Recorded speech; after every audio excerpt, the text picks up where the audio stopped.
O objetivo desse vídeo, a ideia desse vídeo é enaltecer o personagem, o ser humano, o profissional, o artista, o apresentador, o grande vendedor Silvio Santos, com quem eu trabalhei durante 7 anos. Um cara de uma dignidade, de uma honra, que durante os 7 anos, o período que eu pude conviver com ele, inquestionável. Então a ideia aqui é contar alguns episódios do back-office, da parte que não estava na televisão do trabalho. Eu fui vice-presidente do Grupo Silvio Santos, eu, Maciel, Corsi, o Guilherme era o presidente, e trabalhávamos direto com o Silvio, onde nos reuníamos toda sexta-feira na casa dele, de 2008 a 2015, e tive histórias, inúmeras histórias com ele. Em viagens, viajamos para Atlanta junto, para Miami, fui para Israel comprar empresa para ele, e a gente tinha uma proximidade muito grande. Eu seria muito indigno se um dia eu proferir uma palavra que não seja boa para esse cara, que literalmente foi um dos grandes profissionais, uma inspiração de ousadia, de determinação e trabalho na minha vida. Lázaro, você aprendeu muito com o Silvio, ser determinado, trabalhar muito, saber que a transpiração vale mais que a inspiração e arriscar. Esse cara sempre, como empreendedor, viveu no risco e teve sucesso. Isso é uma das coisas, gerou emprego. Se você pensar na quantidade de famílias que foi alimentada, de quantidade de gente que recebeu ajuda profissional, social e toda a alegria que a voz, que o comunicador também levou para casa dos brasileiros, óbvio que não é um ser humano normal, ele é um outlier, é um mito, e acho que é por isso que eu vou estar aqui respondendo esse monte de pergunta sobre esse cara que eu aprendi a admirar em 7 anos.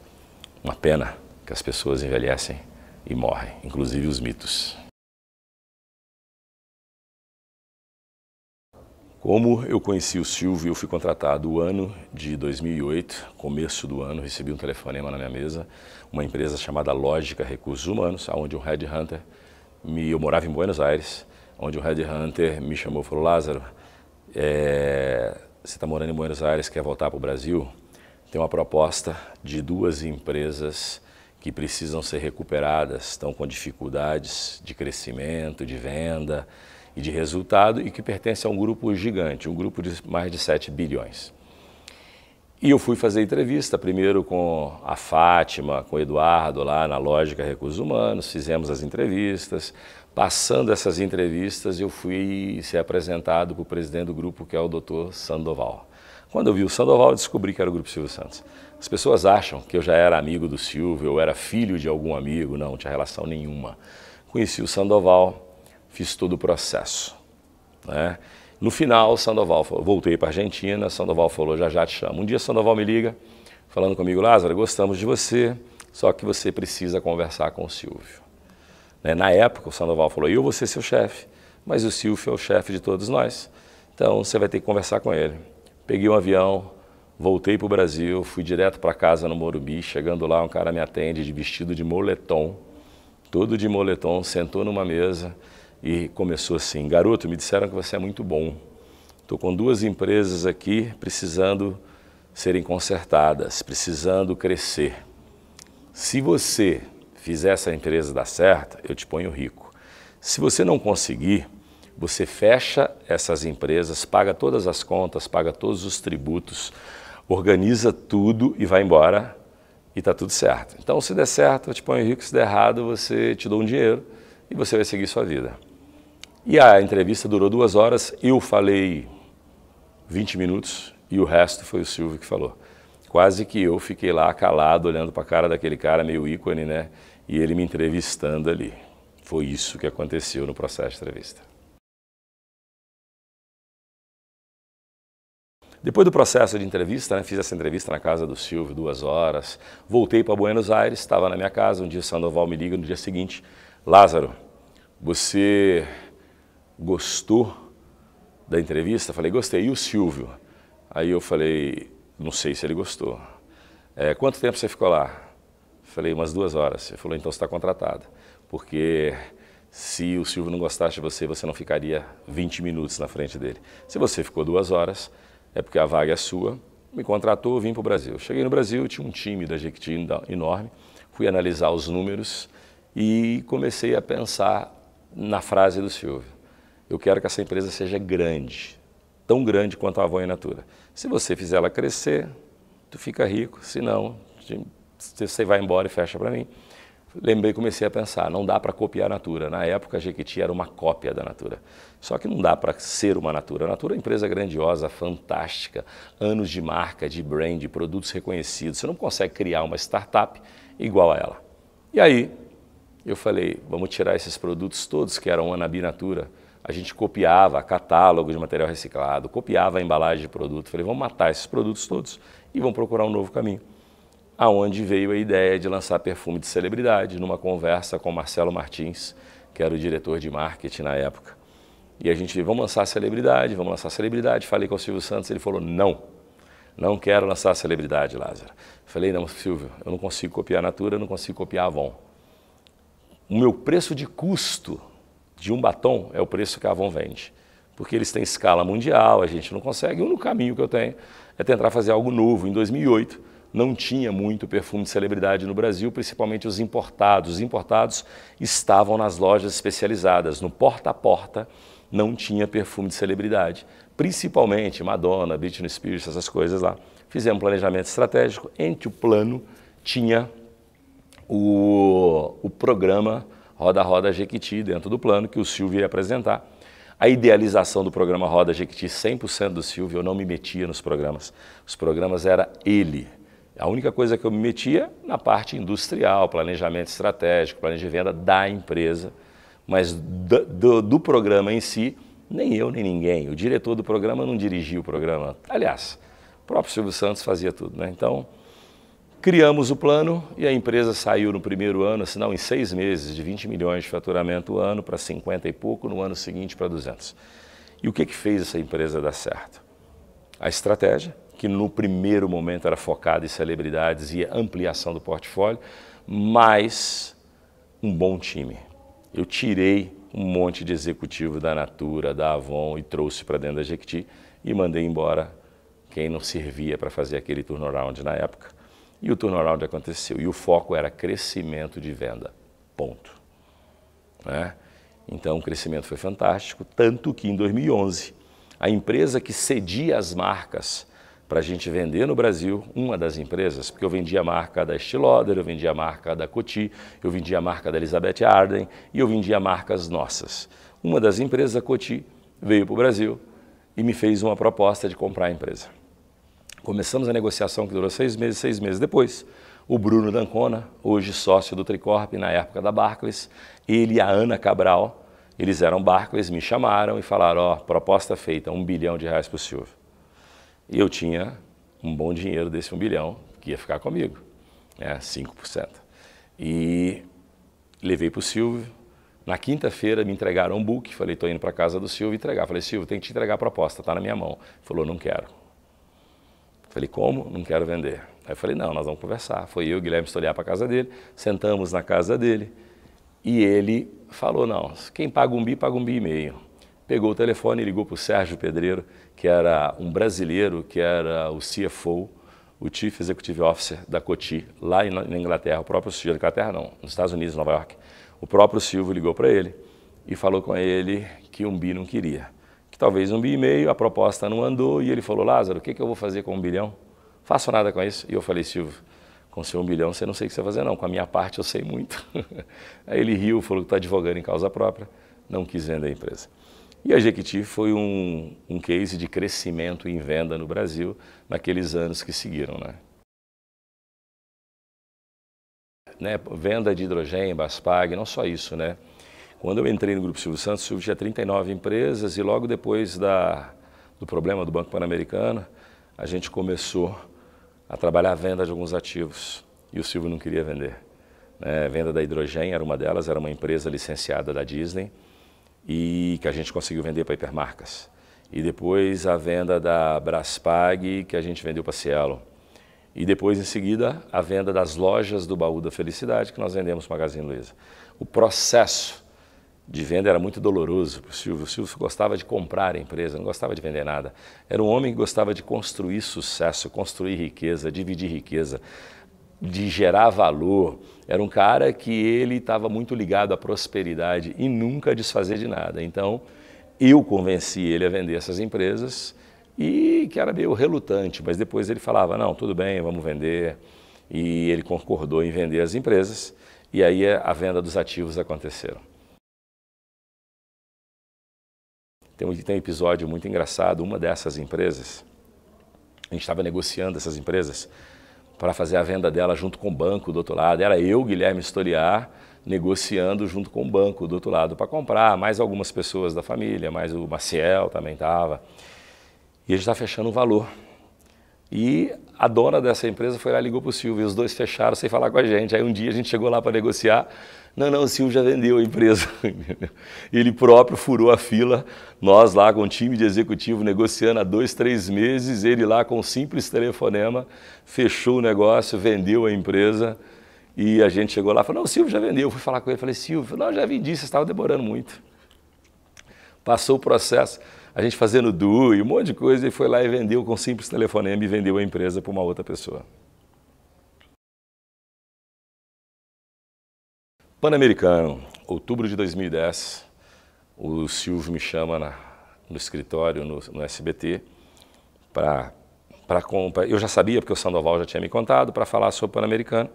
Neste momento, a gente descobriu da fraude que tinha acontecido lá dentro, que é pública de mercado, né? E o Silvio me chamou e falou, ó, agora, neste momento, Lázaro, Maciel e Corsi, vocês são meus 3 vice-presidentes, o Guilherme Stoliar é o presidente do grupo, vocês vão trabalhar comigo e nós vamos pagar a dívida do Banco Pan-Americano e eu vou dar como garantia todo o meu patrimônio para o fundo garantidor.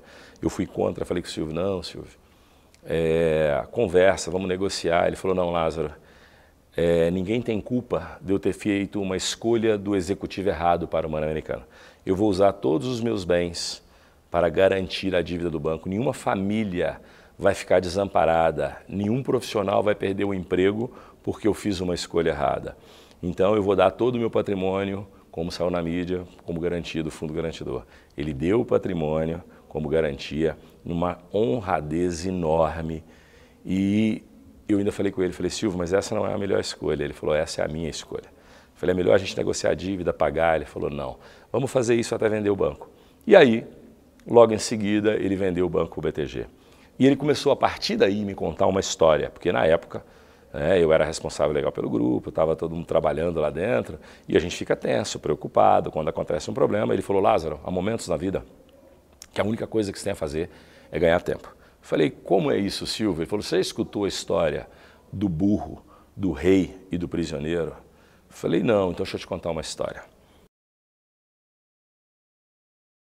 Lá na Idade Média, mais ou menos século 14 ou 15, num palácio, num reinado extremamente distante, tinha um prisioneiro condenado à guilhotina porque tinha roubado galinha na feira. Ele ia morrer no outro dia, guilhotinado, ia perder a cabeça. E esse cara, desamparado, ficou na janela da masmorra do prédio, conversando com um burro do outro lado da cerca. E ele ficava, conversando com burrinho, amanhã eu vou morrer logo cedo, guilhotinado. E eu tão jovem, para que eu fui roubar aquela galinha? Eu nem estava com tanta fome. E aí o soldado passou lá e falou, ô prisioneiro maluco, vai aproveitar seu último dia, sua última refeição, você vai morrer amanhã. O que você está aí conversando com o burro? E o prisioneiro tira um sarro da cara do soldado e fala, é porque eu venho de uma família de encantadores de burro. A minha família faz burro falar. O meu tataravô, meu bisavô, meu avô, meu pai e eu aprendemos como herança e segredo de família ensinar burro a falar. E aí o soldado falou, você é louco? É louco. Meu soldado ficou encucado com aquilo, foi contar para o rei. O rei, muito vaidoso, o rei, um cara falando assim, olha, eu tenho muito dinheiro, os outros reis têm. Eu tenho um exército, os outros reis têm. Eu tenho terra, os outros reis têm. Eu tenho mulheres, os outros reis têm. Eu tenho festas, os outros reis têm. Mas nenhum rei tem um burro falante. Soldado, esse pensamento do rei, chama o prisioneiro. Trouxe o prisioneiro e falou, vem cá.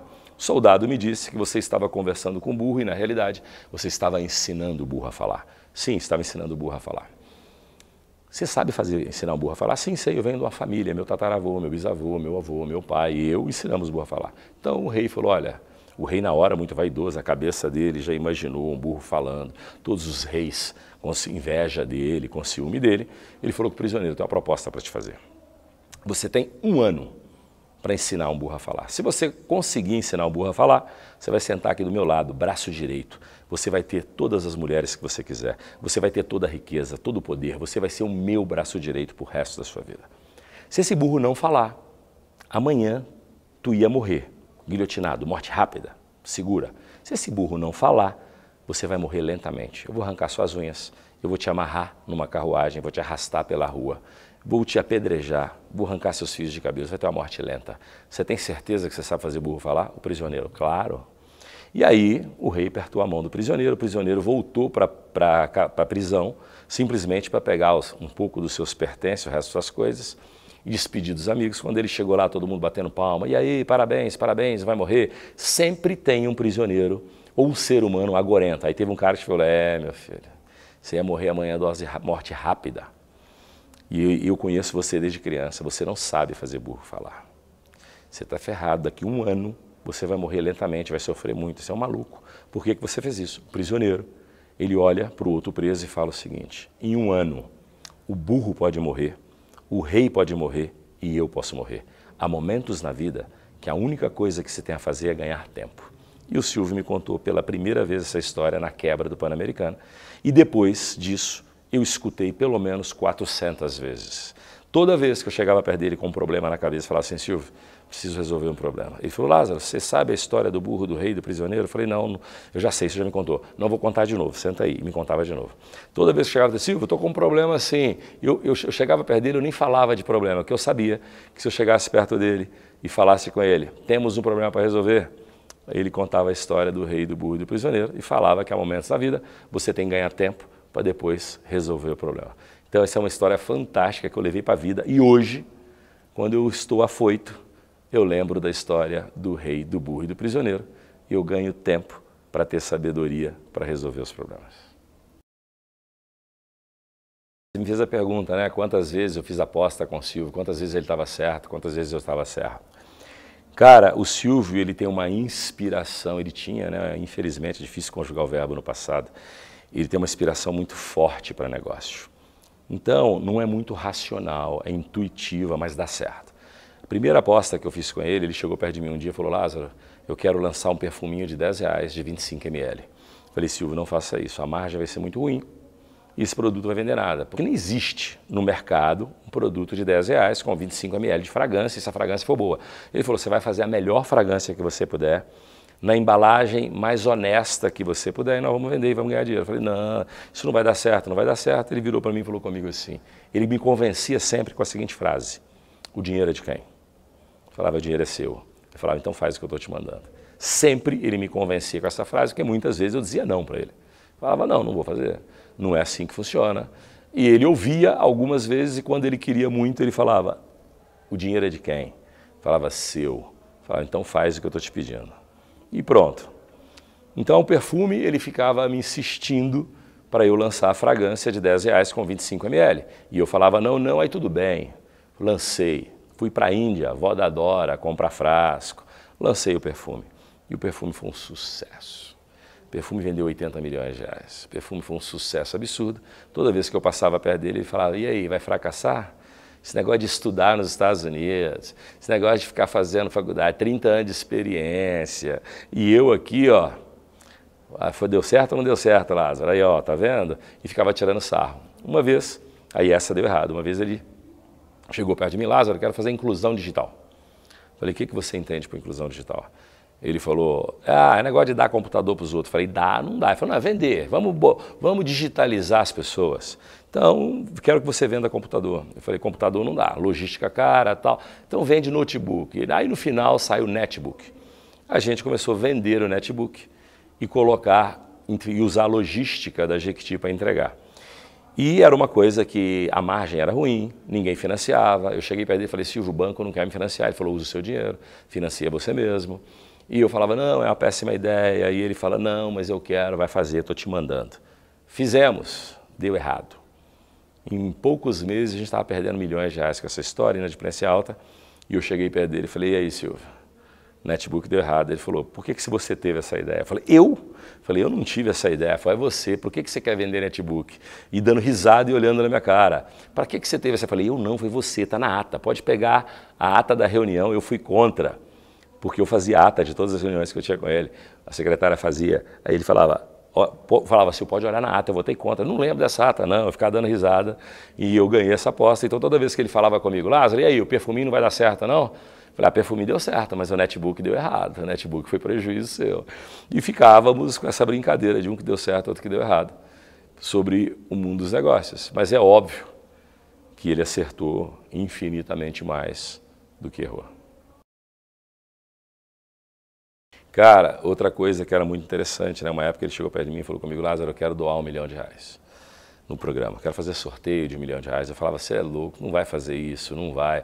Não é por causa de um sorteio de R$1 milhão que nós vamos vender mais, não faz sentido. Nós vamos ter que vender 5 milhões para cobrir R$1 milhão.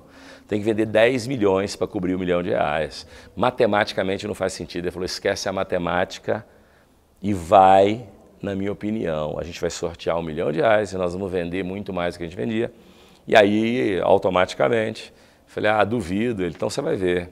E a gente começou a doar no programa Roda Roda Jequiti R$1 milhão para as nossas consultoras, para as pessoas que consumissem nossos produtos. E a venda da Jequiti explodiu. E eu achava que não ia dar certo e deu certo porque era o feeling dele. A matemática, a conta não fechava. Do ponto de vista de gestão, não era um bom de negócio. Mas o cheiro de quem conhecia a população dava certo. Uma outra coisa que é muito importante, falando de inspiração e de cheiro. Uma vez eu fui para os Estados Unidos negociar com a Estée Lauder um perfume para trazer para o Brasil. E depois de muita conversa, a Estée Lauder ofereceu para mim um perfume chamado Chandon. Puff Daddy. Eu não conhecia Puff Daddy nem Chandon. Falei, como é que eu vou vender no Brasil um perfume que eu não conheço e a população não conhece? Liguei para o Silvio. Falei com ele, ele falou, o perfume é bom. Falei, é ótimo. O perfume é ótimo. Mas ninguém conhece o personagem. Só que tem um comercial, Silvio. Comercial de televisão muito picante. Era o Chandon com uma loura, uma morena na cama. Era muito sexy o perfume, o comercial de televisão. E ele olhou o comercial e falou, pode comprar que vende tudo. Falei, como, Silvio? Esse comercial é muito sexy, o Conar não vai deixar a gente passar na televisão. E ele falou, não, vai vender bastante. Falei, tá bom, mas ninguém conhece Puff Daddy no Brasil, preocupa não. Com um filme de televisão desse, com um comercial desse, o produto vende muito. E o Puff Daddy vendia no Brasil, chegou a vender no Brasil 500 unidades no ano. Né? E a gente fez o lançamento. E logo no lançamento, o comercial ia para a televisão no SBT do Chandon Unforgivable, o perfume, e o perfume era uma explosão de venda. Vendemos dezenas de milhares de fragrâncias em curto espaço de tempo. Depois chegou, acho que centenas, mais de 100 mil unidades, mas no começo era dezenas de milhares em curto espaço de tempo. E ele falava comigo, você lembra que eu te falei que o povo gosta? Não precisava, desde que o comercial de televisão fosse bom, o produto ia vender muito. Então essas histórias são, acho que eu ficaria aqui horas e horas contando. Horas e horas contando as proezas. Foram 7 anos de trabalhos interruptos juntos e um belíssimo trabalho, e eu comecei a entender que às vezes a inspiração, o sentimento, o feeling funciona. Eu que sempre fui muito cartesiano, matemático, numérico, estratégico, tático, às vezes um bom feeling vale mais do que isso tudo junto. Silvio Santos nos bastidores como empresário. O Silvio, palavras dele, ele nunca foi apresentador de televisão. Ele era um vendedor que, por consequência, para poder vender, ele apresentava a televisão. Eu escutei da boca dele. Eu nunca fui um apresentador. Eu nunca tive a idealização. Apresentar era uma ferramenta que eu tinha para desenvolver os meus negócios. A televisão, o programa para ele era meio e não fim. E ele falava isso. Só que, na realidade, a gente sabia que ele tinha uma paixão enorme por apresentar. Ele falava para mim, como executivo. E ele, como empresário, era um personagem completamente diferente no palco. No palco era o Silvio Santos, como empresário era o Cenoura Bravanel. E o Cenoura Bravanel, ele era um homem de negócio. Ele começava as reuniões olhando a última linha do DRE, lucratividade. Se estava no prejuízo, ele ia falar, pô, temos que dar resultado, temos que dar lucro, e ele tinha um sentimento de quanto tempo ele podia esperar. Ele tinha uma paixão especial pelo SBT e pela Jequiti. E não era aquele homem da televisão. E outra coisa, era um homem muito solitário. Todo mundo que fala que era amigo, é mentira. Ele, na minha opinião, ele teve dois grandes amigos, né? O Jassa, Carlos Alberto de Nóbrega. Amigo mesmo, Carlos Alberto de Nóbrega, Jassa. Lázaro, você era um grande amigo do Silvio Santos? Não, eu trabalhava para ele. Eu era um executivo dele. Mas amizade, ele tinha o Jassa mesmo, Carlos Alberto de Nóbrega mesmo, que eu conhecia. Podia ter tido outros, mas os outros eram colegas de trabalho, né? Amigos que eu conheça, era só esses dois. E lembrando de uma coisa, era um cara solitário porque todo empreendedor, todo CEO é solitário. Ele fica no antro da família, né? Ele fica junto com a família. Ele era um cara que ele conversava com a família e com os 3 vice-presidentes na época. E um cara extremamente profissional, cartesiano, apesar de não ser o rei da gestão, era o rei do empreendedorismo. Ele era o típico empreendedor. Montava uma empresa e ela crescia. Era o típico cara que tinha um Midas, um toque de Midas, que as coisas davam certo. Mas também ele entendia que era muito trabalho, um trabalhador incansável. Eu raramente, na minha vida, vi um cara trabalhar tanto. O Silvio não tinha sábado, domingo, feriado, não tinha nada.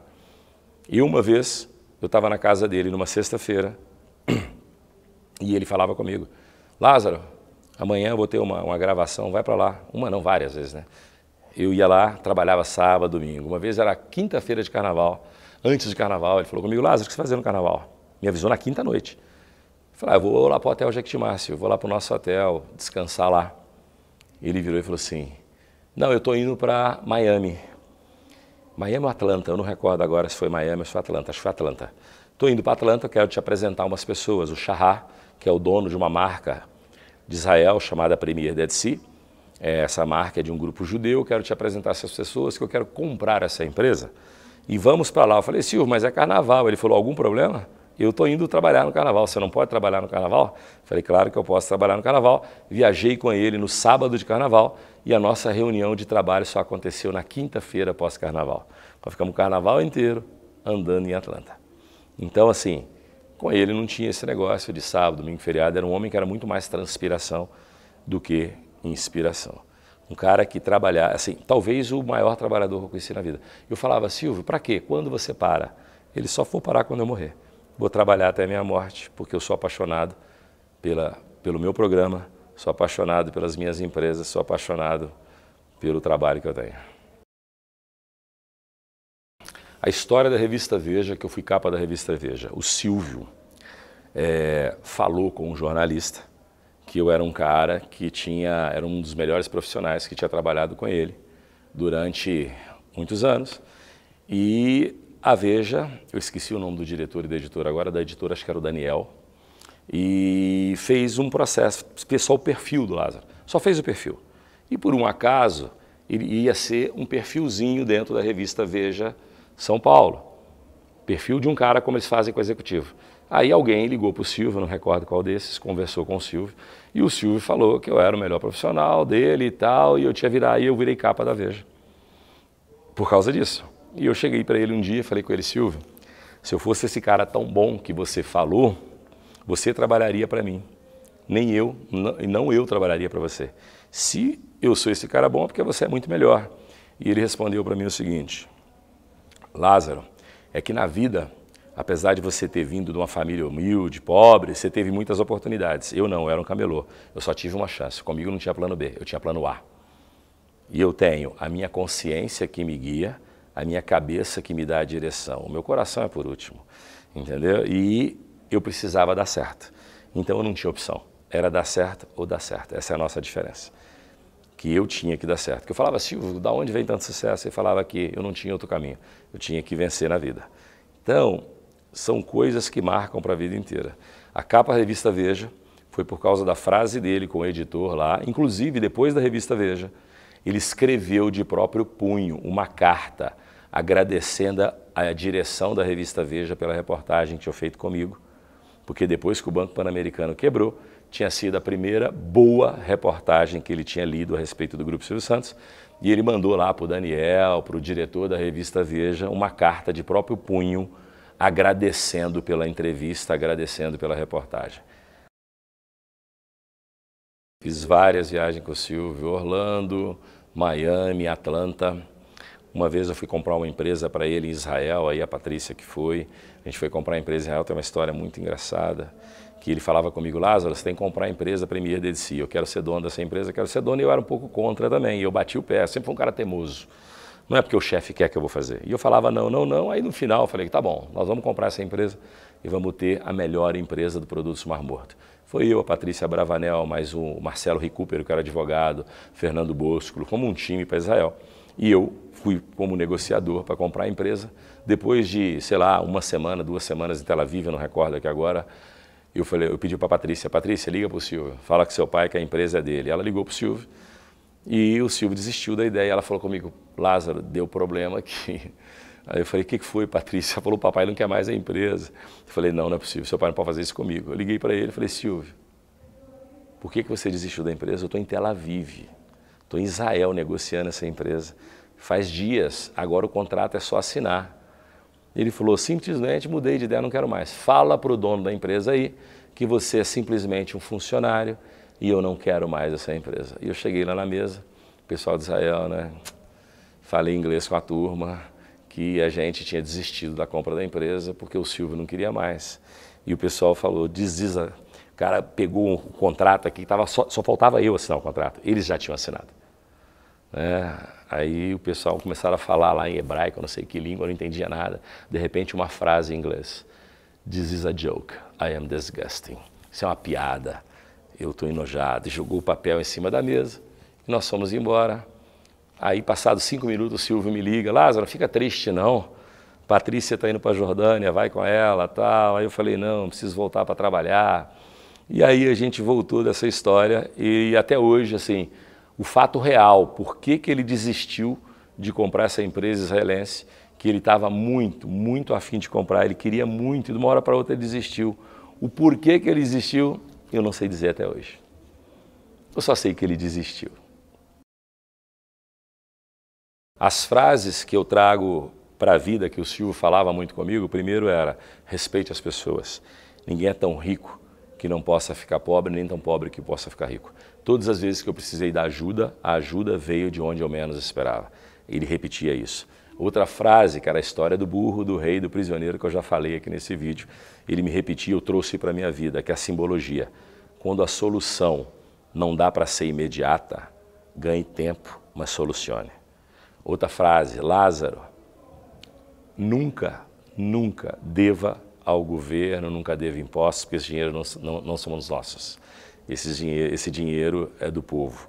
Então pague todas as suas contas, não deva a ninguém. Ele falava isso muito. Lázaro, eu te mando embora se você deixar de pagar algum imposto, mas eu não te mando embora se você errar. Então são coisas assim. Né? Ele falava, não, a gente joga o jogo do Brasil. Outra coisa que ele falava muito, Lázaro, às vezes você tem que montar várias empresas para algumas dar certo. Ele falava que eu não sei se esse número é real, mas ele me disse várias vezes que ele montou mais de 150 empresas. E um monte não deu certo, mas as que deram certo, pagaram as que não deram certo. E outra coisa, uma frase que ficou no meu ouvido foi quando quebrou o Pan-Americano e ele disse, nenhuma família vai ficar desamparada porque eu coloquei o executivo errado no banco. Eu vou dar todos os meus bens como garantia. E eu escutei a frase, o único cara que fez isso foi Visconde de Mauá, que pagou todos os correntistas. E o Silvio Santos deu os bens como garantia. O resto dos banqueiros deixaram os bancos quebrar. E ele vendeu o banco logo em seguida. Então não é só essa, não consigo nem lembrar aqui, são várias frases que ficaram eternizadas. Né? Outra coisa, que ele repetia o tempo, na vida é muito mais transpiração do que inspiração. Esse negócio de ter ideia, uma grande sacada e ficar milionário, isso não existe. Você só fica milionário trabalhando. Ele falava muito, você nunca vai ter uma grande ideia que vai te pôr rico, o negócio é trabalhar muito, é muito mais transpiração. Outra coisa que ele falava, ninguém sai de casa para errar, você sai de casa para acertar, os erros acontecem, aprenda com eles. Mas um zilhão, tem mais. essa, né, que todo homem acorda de manhã querendo acertar e sai de casa para trabalhar querendo acertar. Os erros acontecem, aprenda com seus erros. Outra coisa, a única fonte de riqueza que um homem pode ter é o trabalho. Se não for o trabalho, não existe outra fonte de riqueza. Então, trabalhe. 90% das frases dele eram relativas ao trabalho. E é óbvio que isso marca. Né? Antes de conhecer o Silvio, eu pensava em aposentar aos 50 anos. E hoje, eu vou aposentar morto. Eu tenho um orgulho enorme de ter trabalhado apenas 7 anos com ele, foram pouco tempo. 7 anos pode ser muito tempo para muita gente. Mas para mim foi muito pouco tempo, poderia ter sido mais. Né? É que a gente se conheceu na hora errada, a minha saída foi vontade própria, eu pedi para sair do Grupo Silvio Santos, eu pedi para ir embora porque eu queria fazer carreira solo, porque eu queria deixar de ser o xodó, e eu queria ter minhas coisas, e foi muito difícil tomar essa decisão, porque eu sempre honrei e gostei muito do Silvio Santos, gosto até hoje, porque os mitos não morrem, eles desaparecem, né? E foi uma decisão difícil, mas a decisão foi minha. Fui eu que tomei a decisão de sair e foi muito difícil por causa disso. O SBT, ele sempre foi, óbvio, né, a menina dos olhos do patrão, porque o patrão era apresentador de televisão, mas o SBT sempre foi um meio de divulgar outras empresas, apesar de ser uma empresa sólida, o SBT é uma empresa que fica ali na terceiro lugar de audiência, brigando com o segundo lugar de audiência em algum momento, e é uma empresa onde a família gosta de assistir. Dentro do Grupo Silvio Santos, sempre foi a empresa principal, né? Porque ela era o veículo de comunicação de todas as outras. Muito provavelmente, sem o SBT, não teria existido nenhuma outra empresa. Sem o meio de comunicação, sem os programas de televisão do Silvio, não teria existido as outras empresas. O programa de televisão, não só o SBT, sempre foi o fio condutor dos negócios e da alegria da população brasileira. Eu cresci no domingo assistindo o Silvio e automaticamente era o veículo de comunicação que levava para a cabeça dos consumidores os nomes, as marcas e os produtos das empresas do grupo. Cara, o Silvio me apresentou a minha esposa. O Silvio foi o cupido entre eu e a Patrícia Salvador. Ele falou comigo um dia assim, tá vendo como é que a Patrícia é bonita? Parece a Ana Paula Rose. E aí, Lázaro? E aí ele apresentou e depois de um tempo juntos lá no Grupo Silvio Santos, trabalhando juntos, a gente começou a namorar e foi ele que anunciou o nosso namoro na TV aberta. Um dia, eu estava na casa dele numa sexta-feira e ele falou, Lázaro, amanhã eu vou gravar programa e eu queria que você fosse lá. Como era normal isso acontecer, todas as vezes que ele ia trabalhar no sábado, ele me chamava para ir para lá, ficar no camarim para falar de negócio. Né? Trabalhar sábado e domingo para mim era uma rotina, quando eu trabalhei com o Silvio. E ele falou, sua mulher e a Patrícia Bravanel vão gravar um programa comigo amanhã, vai lá que a gente trabalha. Quando eu cheguei lá, o programa foi ao ar e eu escutei ele falando assim, microfone Lázaro. E aí eu falei, mas por que ele vai me microfonar? Aí ele botaram o microfone em mim. Falei, Silvio, por que você quer comigo? Ele falou, não, eu quero apresentar o chefe para todo mundo. Todo mundo acha que o chefe sou eu, não, mas o chefe é o Lázaro. Lázaro, fique no meio das duas Patrícias. Isso foi pro ar, está gravado. Aí, Lázaro, qual das duas você quer namorar? Aí eu falei, não, chefe, espera aí, coisa difícil. Qual das duas é mais bonita, Lázaro? Não me enrola. E eu falei, não, espera aí, chefe, você me coloca numa situação difícil. Uma é minha namorada, o outro é sua filha. Aí ele, Lázaro, você está namorando com a Patrícia Salvador? Eu falei, estou namorando. Patrícia Salvador, você não era casada, Patrícia? Imagina, você traiu seu marido com o Lázaro, uma vergonha. E ela falando, não, eu já era separada e tal. E ele ficou fazendo aquela piada, chegou para a Patrícia Bravanel, você não namorou o Lázaro? Ela falou, não, quem usou Jequiti foi a Patrícia. Virou uma brincadeira no palco. Isso foi para o ar, está aí gravado em algum lugar. Ele apresentou a gente como namorados, ele já sabia, e ele fez isso num programa ao vivo. Me matou de vergonha. Então, eu conheci a Patrícia Salvador no Grupo Silvio Santos, foi ele que apresentou, e foi o próprio Silvio que anunciou o nosso namoro no ar, no palco. Cara, o sentimento da partida do Silvio é uma coisa assim, difícil de falar, porque para mim não morreu, né?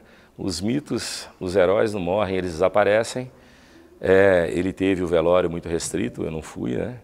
E já estava um pouco afastado dele, porque eu saí em 2015 e a gente começou a se falar por telefone só depois. Pessoalmente eu encontrei 3, 4 vezes, a gente só falava por telefone quando precisava alguma coisa. E o sentimento é o sentimento de ausência, né? O sentimento de, e agora, né? Como é que vai ficar isso aí? Mas eu acho que assim, eu tenho certeza absoluta que ele não está só na minha memória, mas como está na memória de toda a população brasileira, ele está na memória de todo mundo que cresceu, viveu, a minha geração que cresceu vendo o Silvio e eu tendo trabalhado com ele. E como que permanece na minha memória? Como o Cenoura Bravanel empresário. Muito mais até do que o apresentador. E é um cara que eu disse, eu nunca na minha vida vou proferir uma palavra de mal contra ele, porque seria uma injustiça. Eu acho não, né? Não tem como não falar de um ícone sem valorizar esse ícone, sem despertar algum tipo de emoção. E principalmente eu, que tenho um trabalho muito próximo. O Silvio me tratava quase como um filho. O Silvio me tratava muito bem. A gente nunca teve uma divergência, a não ser profissional. Profissional a gente discutia muito e ele me convencia. Dinheiro é de quem? Falava seu, Silvio. Falava, então faz o que eu estou mandando. Quantas vezes eu cheguei com uma ideia minha e saí com a dele? Quantas vezes a gente ia discutir um programa de televisão lá da Jequiti, o Ganhe Mais Dinheiro, Roda Roda, ia discutir uma estratégia da empresa. Eu chegava lá, falava, olha, essa estratégia assim, assim, assada. Ele não gostava. Quando eu vi, eu entrava com uma ideia, saía com outra. Então é óbvio que os embates eram muitos, mas sempre com um respeito incrível, assustador. Uma história muito engraçada que eu quero contar é que o Silvio, ele podia ter qualquer problema no grupo, qualquer, mas ele não atrasava o pagamento lá das caravanistas, de jeito nenhum. Teve uma vez que por esquecimento meu lá, acabei atrasando, tomei a decisão lá e atrasei de pagar o pagamento lá, de fazer o pagamento das caravanistas que estavam lá no Roda Roda, Jequiti e tal. E ele ficou muito bravo comigo. Muito bravo por um atraso de poucos dias. Ele jamais aceitava atrasar um dia que for o pagamento lá da plateia, das caravanistas lá, dar o dinheiro dele lá para ajudar as pessoas. E era um cara muito social nesse aspecto. Do ponto de vista do Lázaro, o que o Brasil perde com a morte do Silvio? Um grande homem. Um cara que gerou emprego, que fez desenvolvimento social, que fez desenvolvimento humano, que levou alegria para a casa das pessoas, não só um grande empresário, mas um grande comunicador, não só um grande comunicador, mas um grande homem, um homem de palavra, comigo um homem de palavra, trabalhamos juntos 7 anos, nunca deixou de cumprir aquilo que ele me prometeu. E a perda é enorme. Não tem um ser humano dos 210 milhões de habitantes do Brasil que não conheça Silvio Santos como comunicador e alguns que conhecem como empresário. E a retidão do comunicador do empresário vai deixar bastante saudade. O Silvio era quase, eu não vou dizer que o Silvio era uma unanimidade, porque ninguém é unanimidade, nem Jesus foi, mas ele era um cara que no mundo dos negócios e na comunicação você tem que respeitar. Você pode até não gostar da pessoa, mas tem que respeitar os feitos e o legado. Eu gosto da pessoa, respeito os feitos e o legado. Tem gente que pode não gostar do ser humano, mas ele vai ter que respeitar os feitos e os legados. Os legados e os feitos do senhor Abravanel são indiscutíveis. Fale o que falar. O legado que o senhor Abravanel deixou no mundo do empreendedorismo, na comunicação, na TV brasileira, a história, a construção do ser humano é indiscutível. Pode criticar, pode falar o que quiser, é indiscutível. A ideia desse vídeo aqui é simplesmente dar honra a quem tem honra. A ideia desse vídeo aqui é dar honra ao senhor Abravanel. A ideia desse vídeo é agradecer os 7 anos de convívio intenso, todos os dias durante 7 anos. Acho que eu não fiquei um dia sem falar por telefone com o Silvio, sem falar com ele presencialmente, eu nunca fiquei uma semana durante 7 anos. Fiquei 7 anos no grupo, sem tirar férias. Por quê? Porque eu era apaixonado por aquilo que eu fazia e é óbvio que onde esteja, ele esteja onde estiver, o meu agradecimento é eterno. Minha gratidão é eterna, parte do que eu sou hoje, eu aprendi com a inspiração dele, não com a gestão dele, com a inspiração do trabalho, parte da paixão que eu tenho pelo trabalho, pela determinação, pela vontade que eu tenho hoje, a garra que eu tenho hoje, vem do Cenoura Bravanel, não do Silvio Santos. Vem do Cenoura Bravanel, que é a mesma pessoa para nós, mas para mim é o empresário Cenoura Bravanel. E esse vídeo é só para dar honra a quem tem honra e que comigo foi extremamente honrado, um homem de palavra e um homem que eu só tenho a agradecer pela oportunidade pelos 7 anos.